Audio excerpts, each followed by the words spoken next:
आज हम भारत के हर नागरिक के मन में चल रहे सबसे बड़े सवाल पर बात करने वाले हैं। क्या हमारा रुपया शतक लगाने वाला है? क्या वो दिन अब दूर नहीं जब $1 खरीदने के लिए पूरे 100 रुपए देने होंगे?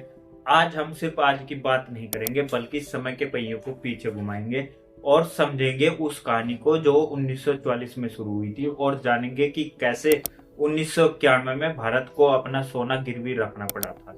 आज की इस वीडियो में हम रुपए के गिरने की पूरी कहानी आसान भाषा में समझेंगे। नमस्कार दोस्तों, मैं हूं रवि। दोस्तों, हमारी कहानी शुरू होती है जुलाई 1944 में। दूसरा विश्व युद्ध खत्म होने वाला था। अमेरिका के एक छोटे शहर में ब्रेटन वुड में दुनिया के 44 देशों के बड़े अधिकारी मिले। मकसद था दुनिया की अर्थव्यवस्था को फिर से बड़ा करना। वहां दो बड़े जानकारों के बीच बहस छिड़ी। ब्रिटेन चाहता था कि दुनिया की नई करेंसी हो, लेकिन अमेरिका उस वक्त सबसे ताकतवर बनकर उभरा।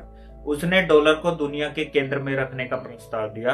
तय ये हुआ कि डॉलर की कीमत सोने से जुड़ी रहेगी। $35 के बदले एक और सोना दिया जाएगा और बाकी देशों की करेंसी डॉलर के मुकाबले तय होगी। जब 15 अगस्त 1947 को भारत आजाद हुआ, तब अक्सर कहा जाता है कि $1 बराबर 1 रुपए था, लेकिन असलियत थोड़ी अलग थी। उस समय भारत का रुपया ब्रिटेन के पाउंड से जुड़ा था।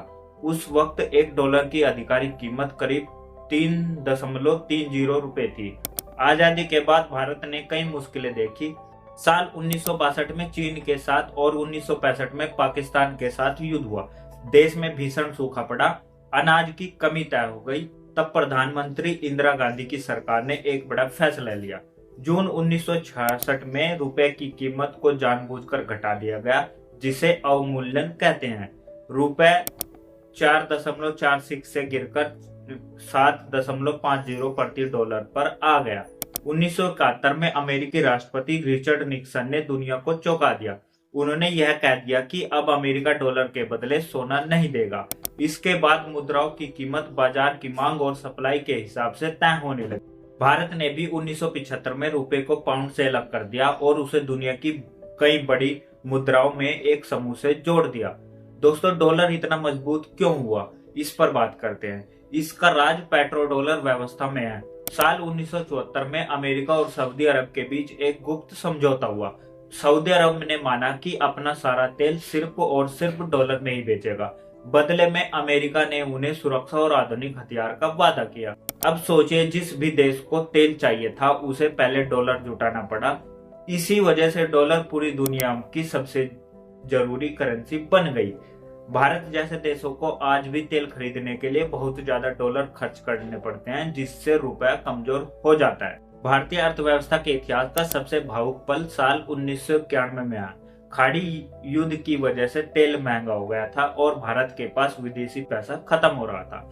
हालत इतने खराब थे कि हमारे पास केवल 15 से 20 दिनों के आयात के लिए पैसे बचे थे। तब भारत सरकार और रिजर्व बैंक ने एक कड़ा फैसला लिया। भारत ने अपना 67 टन सोना जहाजों में भरकर लंदन और स्विट्जरलैंड भेजा और उसे गिरवी रखकर कर्ज लिया। लेकिन इसी संकट ने सुधारों का रास्ता खोला। तब के वित्त मंत्री मनमोहन सिंह ने रुपए की कीमत को कम किया और भारत के बाजार को दुनिया के लिए खोल दिया। इसे ही हम एलपीजी यानी उदारीकरण, निजीकरण और वैश्वीकरण का दौर कहते हैं। आज 2026 में रुपया के गिरने के रिकॉर्ड निचले स्तर तक पहुंच गया है। इसके पीछे मुख्य 4 कारण हैं। पहला, ईरान और इजराइल के बीच तनाव से तेल की कीमत आसमान छू रही है। भारत को तेल के लिए ज्यादा डॉलर देने पड़ रहे हैं। दूसरा, हम विदेश से सामान ज्यादा मंगवा रहे हैं और वहां बेच कम पा रहे हैं। तीसरा, दुनिया में तनाव की वजह से भारत के बड़े निवेशक भारतीय बाजार से अपना पैसा निकालकर वापस अमेरिका ले जा रहे हैं। चौथा और सबसे खास, अमेरिका की नई व्यापार नीति और ऊंचे टैक्स की वजह से भारतीय निर्यात पर दबाव बढ़ गया है। अब दोस्तों, विशेषज्ञों के बीच इसे लेकर अलग अलग राय है। अगर जंग और लंबी खिंचती है और तेल की कीमत कम नहीं होती तो रुपया 98 या 100 की तरफ बढ़ सकता है। रुपए का गिरना सिर्फ खबरों की बात नहीं है, इसका सीधा असर आम लोगों की जेब पर होता है।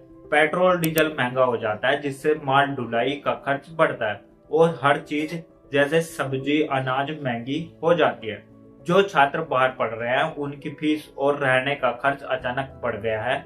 30 लाख तक का बजट अब 38 से 40 लाख तक पहुंच गया है। आपकी जो जमा पूर्ति रुपए में है उसकी दुनिया भर में खरीदने की ताकत कम हो जाती है।